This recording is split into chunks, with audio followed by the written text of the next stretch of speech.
Hello, everyone. Hope you're doing great. Welcome to another of our video AMAs. Today we are joined by Leith, our CFO, and Hey guys. that Leith. And besides our financial, he's the overall go-to person for most things regarding our business development stuff. And I'm Nikos, and I'm the head of community for AngelBlock. Um, So today, the reason we are mainly having this call is to answer some of the questions that you asked, either on our Discord or on our X. And at the same time, we also had a small competition going with regarding your questions. So if you get to hear your question in this AMA, it means that you have also won 500 calls. So congrats. So Liv, if you're ready, we can start with the first question that we got. Sure, let's get into it. With the successful completion of the cross-chain fundraisers and the ongoing development of the Aleph Zero messaging bridge, can you provide insights into how these advancements will shape the landscape for upcoming projects and investors within the AngelBlock ecosystem? Sure. So the biggest drawback to raising for projects that haven't been able to raise on their native chain, because there's, like I said, there's been layer ones and layer twos that have been built that are far superior in terms of like efficiency on fees and maybe just faster transactions or whatever it might be. So it makes sense for them to build on there because it's just better for the project in the early stages. You know, like it's very expensive to raise for a project, not just to raise, but to just build a project on Ethereum long term, because you have to guarantee network effects in the beginning for it to actually work out, you know. So in saying that, we understand why people build on different chains, and the drawback is that majority, I would say, yeah, with Solana being as popular as it is now, I would say probably like 60% of the on-chain stable coins, maybe a little bit more, maybe a little bit less, around there, are all on Ethereum, maybe even more, like probably around 70. And so it doesn't make sense for people to like raise on their native chain because there's just not enough capital. And so it just adds a different element. So what we've tried to do and what we've succeeded in doing is creating a way in which people can raise on Ethereum, and the messaging bridge goes straight to the native chain and allows us to build the contract infrastructure, the escrow accounts, and the milestone-based voting and everything on the native chain. So what it does essentially is it allows the project to just operate as intended without the drawbacks of human error and those type of things that I think I did a study on it about a year ago, where 25% of tokens that are being raised for projects get sent to either the wrong address or in the wrong amount. Okay. So it's quite a significant amount, and you have to trust another person to be truthful and be honest. And we all know that that is not really the accountability that many people have, you know. So in order to kind of take that away from it and take away the human error aspect, we are able to code the infrastructure, so we'll code the smart contract in a way that human error doesn't become a problem. And as long as the initial schedule is in the right manner, vesting will be done in a way that is agreed upon beforehand, and milestone voting will be done in a way that was agreed upon beforehand, and so will be the release of funds. So that whole kind of efficiency aspect is something that we really like. The security aspect of not having to send tokens to the wrong address, and the stress of sending sometimes hundreds of thousands of dollars of tokens to somewhere where you hope it goes to the right space. I'm sure everyone has this, where they send like more than their normal amount to a different address and they hope it gets to the right address, you know. So double checking the accounts and everything like that, it's super stressful. So taking that element of stress away is something that we really like, that we've built.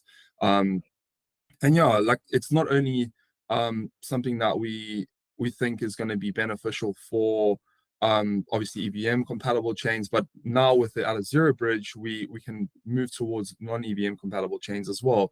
So Aleph Zero is obviously the first iteration of this. Solana will be one we're looking at. You know, we don't really have a cap on how many we're gonna be able to build out. It's really just having that layer 0 foundation and then building on it. So yeah, Exactly. the Yeah. tech team has done extremely well with that, and I think the audit with Kodolsky has gone through, and they are giving us feedback, and we should have that up and running really soon. Perfect. Yeah. And just to add on what you said in the last part, I mean, thanks to layers layer 0 and integration with them, I mean, raising with to any other chain, at least that is supported from layer 0, I think that now it's mostly a thing of having the right project that wants to raise, and not so much an implementation difficulties, since we are already integrated. And from what I know, it's easy enough for us to now host any raise to any of the integrated layer 0 chains as well. Yeah. There's also something about it that it's we've had a bunch of inquiries about it with startups that we've been in talks with. It adds an element of legislation to it as well. Like you sometimes are not able to specifically handle certain funds or whatever it might be. So there's a way in which you can create it that the smart contract is created as an escrow account, and essentially it funnels through in a way that's appropriate in whatever legislation the startup is in with their jurisdiction. So that's something that's really nice. Yeah, and sometimes they can't touch the tokens or whatever it might be, so it all just depends on what they're able to do. And for us, it's very, very important, because the whole legislation is one of the most important things that comes to us building whatever technology and whatever improvements we have. Yeah.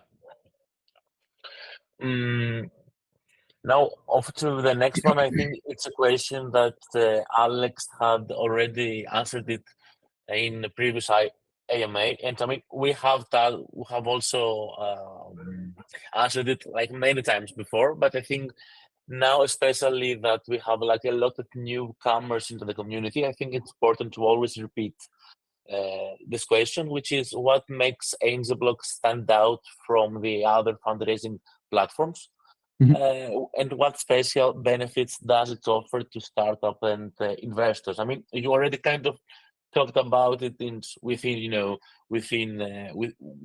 what we have been discussing already, but I think it's important to sum it up in few bullets on what makes us different. Sure. So I think it's very important to drill down into this, because I mean, Alex gets really annoyed when people say that AngelBlock is a launch pad, and Yeah. it's the truth.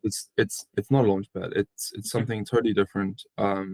If I have to lay it out in very simple terms, if anyone's heard of AngelList, basically it's a long list of investors, natively that are, or not natively, but like traditionally, that are investing in different projects and startups and everything like that. It's like a list of investors that reach out to, or projects reach out to this list, and they get angel investors from them, right? So what essentially AngelBlock is creating that whole environment and putting it on chain. So we have a community that are verified investors. Okay. At the moment, I think there's around 1,200 verified investors. This is another thing, right? Integrating with different chains and becoming part of different ecosystem programs. We need network effects in order to gain the community base to finalize these raises, to do raises that are 200,000, 500,000, 1 million, 2 million, 3 million, 400, 4 million, whatever, and eventually fill out these raises, instead of just doing part of a private sale or part of a seed round or part of a community round. Eventually, AngelBlock is the one that's going to be completing the private sale or completing part of a seed round or whatever it might be, so that comes with users and being able to obviously have verified users, because the main problem with startups is they need source of fund documentation.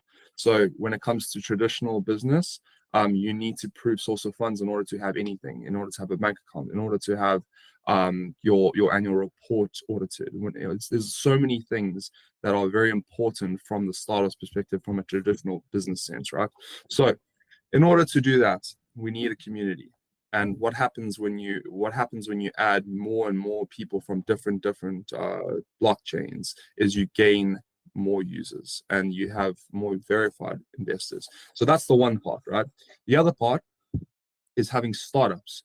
Startups are very important. Obviously, the first iteration of the project and the kind of proof of concept is that we raise for projects that have verified teams, that have great ideas, that have a milestone-paced approach, that they have a traditional roadmap, they have budget, they have ideas for like pivoting, they have ideas for growth, they have something different, and that's the one thing that I think is different from other launch pads. Like launch pads really, it's not really beneficial. They want to go a lot of launch pads go for hype, so we don't want that. Yeah. We want people to invest because they're investors. We don't want to people to invest because they think it's the next 100x, so 98% of projects that list are scams, so that's a verifiable fact.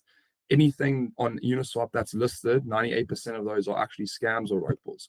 So that's another thing.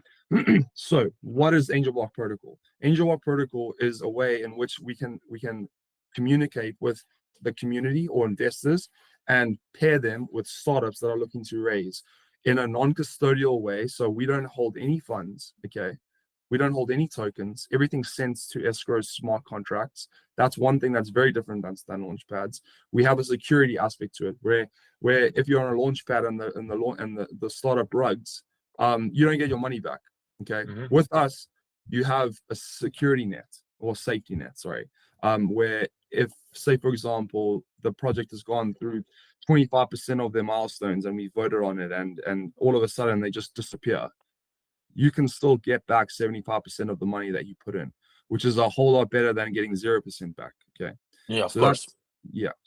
that's something that we are very, very passionate about. And with the amount of rug pulls and things that happen, especially during the end of the bull market, during the beginning of the bear markets, the main concern for us is investor protection. So we don't specifically say, oh yeah, when we're going to put a startup on AngelBlock, they're not going to be a scam, because that's not how we operate. You know what? Everyone can be a con man. You can be dwindled by the most respectable person. Look at what happened with FTX. Okay. Infrastructure, the way it's developed, it protects you in a way from that. It allows you to say, okay, well, listen, these guys are not doing what they say they're going to do, and we haven't heard from them, and what's going on, and all of a sudden they delete their social media, you can't contact them, but they don't have all the money, so we can protect the investor to a stage. Okay, so that's from the investor standpoint. What about from the startup standpoint? Startups have had a massive issue raising because, one, they either give away too much, where they're controlled by the investors like VCs and larger angel investors, and they dictate what they have to do, right? With the way that we're approaching it, your investor base is more decentralized. You have a lot more different people investing from different regions, and it gives you a wider investor base. So that's a good aspect, so we really want also to give the startup a great infrastructure or framework to work from, where a lot of people will raise money, but they actually don't know how to use it or don't know how to implement capital or whatever it might be. So that's why we also have a whole group of advisors on board that are going to be helping the startups with anything that they need. We want to get a native exchange in our ecosystem. We want to get an advisor for, I don't know, pivoting to AI or whatever it might be, So we've got a whole bunch of really great advisors. And I mean, those are the things that are all different. It's a more wholesome approach to fundraising. It's a more security-based approach to fundraising. And I don't think there's anything like it on the market at the moment, So Yeah. if I had to sum it up, that's what I would say. It's a long summary, but that's essentially what I would say. No, it's a summary though, because I mean, it's true. I mean, as you said, in the end, I mean, if you see it like holistically, there isn't any other solution that serves the community and serves startups to the extent that we do with what exactly you described so far. And I think that as we get more and more into the bull market, I think the use case for AngelBlock and how it protects both investors and startups, I think that it's going to be a lot more apparent in there, since ideally more funds will come Yeah. into the space, so more Yeah. fundraising And will be. another thing as well is that, like, when you have verified investors, you have a paper trail of where they're coming from. You know, a lot of the times people can fake the paper trail or whatever. But we have Fractal that's doing verification for us. Another thing is that, like I said, we don't have a specific round that we can raise for. You know, like, we can raise for any round. It doesn't matter. Mhm. Launchpads really only do community-based raises, community round raises, you know. So our vesting, the distribution of tokens, it just depends on what the startup wants, and there's no real drawback to any of them. You know, like, we've done a private round, we've done a seed round, we are going to be doing community rounds, we're going to be doing pre-seed rounds, you know, like, so it all just depends on what the startup needs and how early on they are. And that's one thing I really think is quite unique to AngelBlock. Yeah, no, for sure. Moving on into another question now, would be, could you talk more about the ethical considerations that influence AngelBlock decision-making process when it comes to implementing new features and technologies? It's always fascinating to hear about the ethical side of tech development. Okay. Yeah, so this is a very interesting question because it's Mm. quite a difficult one to answer, you know. And when I say difficult, it's not difficult in a way that's wrong or right. It's difficult in a way to put into words, right? So do we make all decisions with an ethical base? Yes, of course. Like, we don't want to um go through stages where some investors are like out of pocket because of something that we've done, or had some type of scam gone through, and it's our fault, you know. Then the other thing is that one of our most important considerations is security around the actual innovation and the technology that we built. So we have retainers with various audit tracks. Literally all of our code gets audited, so that's the one thing that we really want to implement in the long term, is that the security of our code is one that we monitor as well on a daily basis. So from an ethical perspective, no one can, not that I'm not going to say no one can hack it or anything like that, but we put security measures in place that if something had to happen, we do know within the minute that it's going to happen, you know. So that's one aspect. When it comes to new innovation and kind of the ethical aspect of that, I would say that we want to make sure that anything we do implement, or any person that we do work with, we have done some type of background check on them. The actual project technology that we're working with, we would want to make sure that there's no, I don't know, yeah, it's like I said, it's a hard question because Yeah, the it is. majority, like, just from my perspective, I mean, on a yearly basis, I have an ethical obligation to sign with the professional board that I'm on. David has the same thing, you know. You have to sign a waiver for ethical practices, you know. So we we have this approach in our fundamentals, you know, in our foundation. So yeah, like I said, it's a difficult question to answer, but majority of the decisions we make are for the good of the investor, for the good of the startup. We don't want to make anything, I don't know, in a gray area. We follow legislation to the nickel, or to the dot or to the T. We've got David monitoring about marker every 5 seconds. So everything we do is going to be long term in a way that is legislation based. Like, we'll be following everything to the letter. So I hope I answered the question okay.